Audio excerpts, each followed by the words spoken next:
ప్రసన్న ఈరోజు ప్రస్తుతం ఏదైతే మనం ట్యునెల్కు సంబంధించిన ఒక విషయం మన దాంట్లో అంశాల్లో లేనప్పటికీ ఈరోజు రాష్ట్రంలో ఏదైతే తెలంగాణలో ఒక ఇంత పెద్ద ఒక దారుణం జరిగింది. గలంలో ఇంత పెద్ద డిజాస్టర్ సింగరేణిలో కావచ్చు, లేకపోతే కాకతీయకు సంబంధించిన ఒక ఘటన కావచ్చు, గోల్కొండ ఎక్స్ప్రెస్ ఘటన కావచ్చు, ఇలాగ జరిగాయి. దేవదూలకు సంబంధించిన ఘటన కావచ్చు. కాకపోతే ఈరోజు 8 మంది లోపల ఇరుక్కుపోయి వాళ్ళు చనిపోయారా బతికారా అనేది తెలియకుండా ఇన్ని జరుగుతున్నప్పటికీ, ఇన్ని టీమ్స్ కూడా అక్కడ రెస్క్యూ ఆపరేషన్ చేస్తున్నప్పటికీ ఒక్కటి కూడా ఇప్పటి వరకు సక్సెస్ అనేది లేకపోగా మట్టి తీయడంలో కూడా ఇంకా సఫలీకృతం కాలేదు. ఈ విషయంపై గ్రౌండ్ రిపోర్ట్.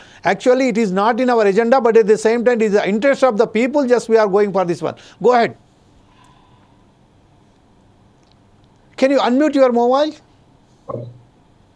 జమీల్, ఏదైతే ఎస్ఎల్బిసి ప్రమాదం జరిగి చాలా రోజులు గడుస్తున్నా ప్రభుత్వం మాత్రం ఒక అడుగు ముందుకి 4 అడుగులు వెనక్కి అన్న చందంగా తేలదని చెప్పవచ్చు. ఎస్ఎల్బిసి టన్నెల్ అనేక రోజులు చాలా సంవత్సరాలుగా అక్కడ ఎటువంటి పనులు నిర్వహించకపోవడం, అక్కడ పైన ఉన్నటువంటి మట్టి మొత్తం కూడా లూజు మట్టి అవడం వల్ల ప్రమాదం జరిగిందని తెలుస్తా ఉన్నది. ఎందుకంటే ఇంతకుముందు సింగరేణిలో కూడా 2003 లోపల 7LEP మైన్ లోపల గోదావరి క్యాన్ వద్ద కూడా చాలా పెద్ద ప్రమాదం జరిగింది. అప్పుడు 50 మంది ఆ ప్రమాదంలో చిక్కుకోవడము, అప్పుడు ఉన్నటువంటి జిల్లా ఎస్పీగా ఉన్నటువంటి ఆర్ఎస్ ప్రవీణ్ కుమార్ అప్పుడు తను చొరవ తీసుకొని బాధ్యత తీసుకొని ఆ రోజు చాలా డేర్ డాషింగ్ గా ఆ రోజు రెస్క్యూ చేయడం వల్ల 50 మంది లోపల 33 మందిని కాపాడడం జరిగింది. 17 మంది జల సమాధి అయ్యారు. అంటే అప్పుడు వాటర్ అనేది ఎగ్దం వచ్చేసి గని లోపల చేయడం వల్ల ఆ ప్రమాదం జరిగింది. అప్పుడు ఉన్నటువంటి ఇంత టెక్నాలజీ లేకపోయినా వారు ఆ రోజు రెస్క్యూ చేసి చాలా మందిని కాపాడారు. కానీ ఇప్పుడు ఉన్నటువంటి ఈ ఎస్ఎల్బిసి విషయం లోపల ఏదైతే కాంట్రాక్ట్ సంస్థ ఉందో, సంస్థ యొక్క యాజమాన్యము నిర్లక్ష్యం అనేది మనకు ఖచ్చితంగా కనిపిస్తా ఉన్నది. వారిపైన చట్టపరంగా చర్యలు తీసుకోవాలి. ఎందుకంటే ప్రికాషన్స్ ఏం చాలా రోజులుగా అక్కడ ఎటువంటి పనులు నిర్వహించలేదు. అక్కడ నీరు చేరి అంతా కూడా లూజ్ గా తయారైన మట్టి ఉంది. అక్కడ వారు ఇంతకుముందు పనిచేసిన వారు కూడా చెప్తా ఉన్నారు వీడియో లోపల ఏంటంటే, మేము నిన్న చూసాము అక్కడ మట్టి పిల్లలు కూలుతా ఉన్నాయి, వాటర్ కొత్త వస్తా ఉన్నది అని చెప్పినా కూడా మా యొక్క యాజమాన్యము మమ్మల్ని ఖచ్చితంగా పనులకు పోవాలని చెప్పేసి మమ్మల్ని పంపించడం జరిగింది మా వాళ్ళని. అందుకోసమే ప్రమాదం జరిగింది. ఖచ్చితంగా కాంట్రాక్టర్ నిర్లక్ష్యమే అని చెప్పేసి వారు చెప్పడం జరిగింది. అయితే ఏదైతే ఆ టన్నల్ బోరింగ్ మిషన్ TBM ఉందో, TBM అనేది చాలా ఓల్డ్ టెక్నాలజీ. అది రోజుకి కేవలం 60 మీటర్లు మాత్రమే టన్నల్ చేయగలిగినటువంటి సామర్థ్యం ఉన్నటువంటి టెక్నాలజీ అది. అయితే ఇప్పుడు వారు అనేది ఏంటంటే టన్నెల్ రెస్క్యూ అనేది అది చేస్తా ఉన్నారు, కానీ ప్రమాదాలు అనేది సహజము పనిస్తా ఉంటారని చెప్పి చాలా నిర్లక్ష్య ధోరణిలో కాంట్రాక్టర్ మాట్లాడడం అనేది చాలా శోచనీయంగా చెప్పవచ్చు. ఎందుకంటే అక్కడ ప్రాణాలు ఉన్నాయా లేకపోతే చనిపోయారా అనేటువంటి విషయం తెలియక కుటుంబాలు అందరూ కూడా వారు బిక్కుబిక్కుమంటూ అక్కడ బతుకున్నటువంటి సందర్భం లోపల ఎటువంటి నిర్లక్ష్యమైనటువంటి సమాధానం చెప్పడం అనేది ఆ యొక్క కాంట్రాక్టర్కి ఖచ్చితంగా ప్రభుత్వం చర్యలు తీసుకోవాలి. వాళ్ళపైన వారిని బ్లాక్ లిస్ట్ లో పెట్టాలని చెప్పేసి కూడా ప్రజలందరూ కూడా కోరుతా ఉన్నారు. అయితే ప్రభుత్వము కూడా అక్కడ చేసేటువంటిది చేతులు ఎత్తేస్తే కనిపిస్తా ఉంది. ఎందుకంటే అక్కడ వాటర్ ఒక్కటి వస్తే రెస్క్యూ చేయడం ఈజీ అవుతుంది, కానీ ఆ మట్టితో కూడి వాటర్ అనేది రావడం, బురదగా మొత్తం పెరగకపోవడము, రెస్క్యూ టీం వెళ్ళాలన్నా 9 మీటర్ల వ్యాసం అంటే మనిషి వెళ్తే మనిషి కూడా దాంట్లో కూరుకుపోయేటువంటి పరిస్థితులు అక్కడ ఉన్నందువల్ల రెస్క్యూ చేయడం చాలా ఇబ్బందికర పరిస్థితి. అయితే ఇక్కడ ఇంకొక ఆప్షన్ ఏంటంటే, ఏదైతే ఈ టన్నెల్ బోరింగ్ మిషన్ TBM ఉందో, TBM ని కట్ చేసి తీస్తే కనుక ఒక అవకాశం ఉంటుంది. కానీ దాన్ని చేయడానికి యాజమాన్యం అయితే కాంట్రాక్టర్ ఉన్నాడో తను ఒప్పుకోవడం లేదు. చాలా మాకు ఆర్థిక పరంగా భారం పడుతుంది కాబట్టి మేము దాన్ని ఒప్పుకోమని చెప్పి తను మాట్లాడడం అనేది ప్రాణాల కన్నా తను డబ్బులకే విలువ ఇస్తున్నాడు అనేసి అక్కడ మనం అనుకోవచ్చు. అయితే ఇన్ని రెస్క్యూ టీంలు వచ్చాయి. NDRF వచ్చింది, SDRF వచ్చింది, ఆర్మీ వచ్చింది, సింగరేణి రెస్క్యూ టీం వచ్చింది, తర్వాత ఇక వేరే ఇతర రెస్క్యూ టీంలు కూడా అక్కడ రావడం జరిగింది. కానీ అక్కడ ఉన్నటువంటి టన్నెల్ లోపల ఉన్నటువంటి ఇబ్బందికర పరిస్థితులు. ఇప్పుడు ఇంకోటి విషయం ఏంటంటే, వాళ్ళని రెస్క్యూ చేయబోయి వీరెక్కడ ప్రమాదంలో చిక్కుకుంటారని చెప్పేసి కూడా కొంచెం భయంకరమైన పరిస్థితులు అక్కడ ఉన్నట్టు తెలుస్తా ఉన్నాయి. ఎందుకంటే అయితే ఆ గుట్టల పై నుంచి ఉన్నటువంటి మట్టి లూజుగా అయ్యి వాటర్ చేరిపోయి సంవత్సరాల కాలంగా దాని ఎటువంటి మెయింటెనెన్స్ లేకపోవడం వల్ల అది కూలిపోయే పరిస్థితి ఉంది. అటువంటి పరిస్థితుల లోపల రెస్క్యూ చేయడానికి వెళ్ళిన వాళ్ళు కూడా ప్రమాదంలో పడేటువంటి పరిస్థితులు అక్కడ ఉన్నాయంటూ మనకు తెలుస్తా ఉన్నది.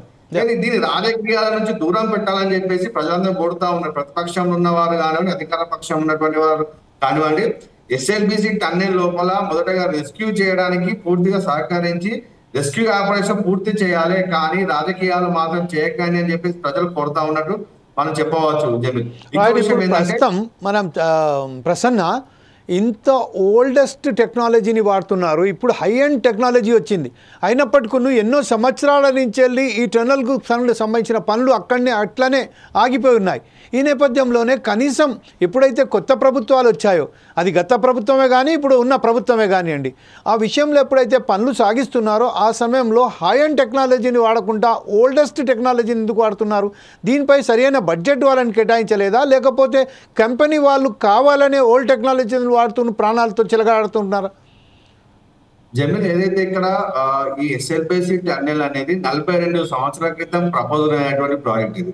దీన్ని ఆన్ గ్రౌండ్ తీసుకొచ్చి వైఎస్ రాజశేఖర రెడ్డి సీఎం ఉన్నప్పుడు చేపట్టడం జరిగింది. అప్పుడున్న బడ్జెట్ 2,800 కోట్ల రూపాయల బడ్జెట్ కేటాయించేసి అప్పుడున్న టెక్నాలజీ ప్రకారం 24 సంవత్సరాల క్రితం ఉన్న టెక్నాలజీ పరంగా అప్పుడు టెండర్స్ జరిగింది.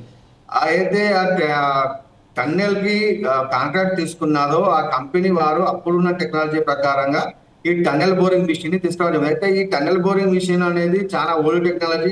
ఏదైతే బోరు చేస్తారో బోర్ చేసేటువంటి మిషన్లు పాడవడము, దాని ఇంజనీర్లు సరిగా లేకపోవడము, దాన్ని మిషన్ రిపేర్ చేయాలంటే మళ్ళీ ఫారెన్ నుంచి ఎక్విప్మెంట్ తీసుకురావడము, పెద్ద లాంగ్ ప్రాసెస్ కావడం, తర్వాత లీగల్ గా కూడా కొన్ని ఇష్యూస్ అనేవి ఇక్కడ ఉన్నాయి. ఎందుకంటే దాని టన్నెల్ బోరింగ్ మిషన్ ని 20 కిలోమీటర్లు ఇప్పుడు ఆల్మోస్ట్ 30 కిలోమీటర్స్ దాకా రావడం జరిగింది. అయితే ఆ బోర్ మిషన్ ని ప్రాజెక్ట్ అయిపోయిన తర్వాత కూడా తీసేటువంటి పరిస్థితులు లేకపోవడం అనేది ఇక్కడ మనం గమనించాల్సిన విషయం. ఆ మిషన్ తీయాలంటే మొత్తం దాన్ని కట్ చేసి మళ్ళీ దాన్ని పనికి రాకుండా చేసి తీసుకపోవాలి, అంతే తప్ప దాన్ని వెనక్కి తీసుకెళ్లేటువంటి పరిస్థితులు లేవు. కాబట్టి ఇక్కడ ఇది టెక్నికల్ గా ఇబ్బందికర పరిస్థితి కాబట్టి తవ్వుకుంటే దాన్ని టన్నెల్ వేసుకున్న ముందుకు వెళ్ళే పరిస్థితి ఒక్కటే తప్ప వెనక్కి వచ్చేటువంటి సిస్టమ్ లేకపోవడం అనేది ఇక్కడ మనకు పెద్ద ఇబ్బందికర పరిస్థితి.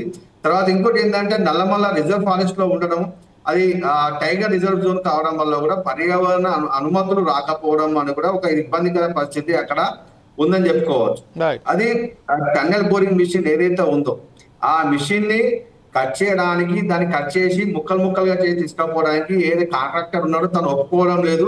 చాలా ఆర్థిక పరంగా మా భారం పడుతుంది అని చెప్పేసి తను ఆర్థిక పరమైన ఆలోచన చేస్తా ఉన్నారు తప్ప అక్కడ చనిపోతున్నారు, చనిపోయారా లేకపోతే బతుకున్నారా అనే విషయం తెలియని పరిస్థితులు ఉన్నటువంటి ఆ 8 మంది ఎవరైతే ఉన్నారో, 2 ఇంజనీర్లు ఉన్నారు, 4 లేబర్ ఉన్నారు, 2 టెక్నీషియన్లు ఉన్నారు, అటువంటి వారి గురించి ఆలోచన చేయకపోవడం అనేది వారి యొక్క నిర్లక్ష్య ధోరణికి ఇది ఒక మచ్చుతునిగా చెప్పవచ్చు. అటువంటి వారి మీద ఖచ్చితంగా చర్యలు తీసుకోవాలని చెప్పేసి ప్రజలందరూ కూడా కోరుతా ఉన్నారు. దీనిపైన మాత్రం ఇది ఖచ్చితంగా యాజమాన్య నిర్లక్ష్యము, కాంట్రాక్టర్ యొక్క నిర్లక్ష్యం వల్లనే ప్రమాదం జరిగింది. ఎందుకంటే పనులు 18 తారీఖు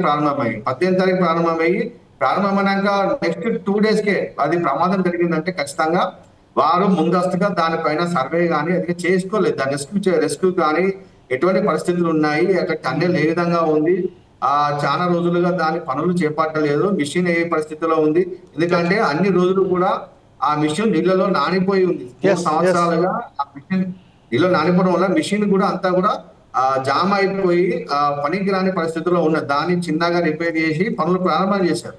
కానీ ప్రారంభం చేసిన వెంటనే ప్రమాదం జరగడం అనేది ఖచ్చితంగా ఏదైతే టన్నెల్ చేసినటువంటి కాంట్రాక్టర్ ఉన్నాడో ఆ కాంట్రాక్టర్ యొక్క నిర్లక్ష్యం అని మనం చెప్పవచ్చు. Jani, thank you very much Prasanna. I will come back with the MLC elections results, pollings. So let us be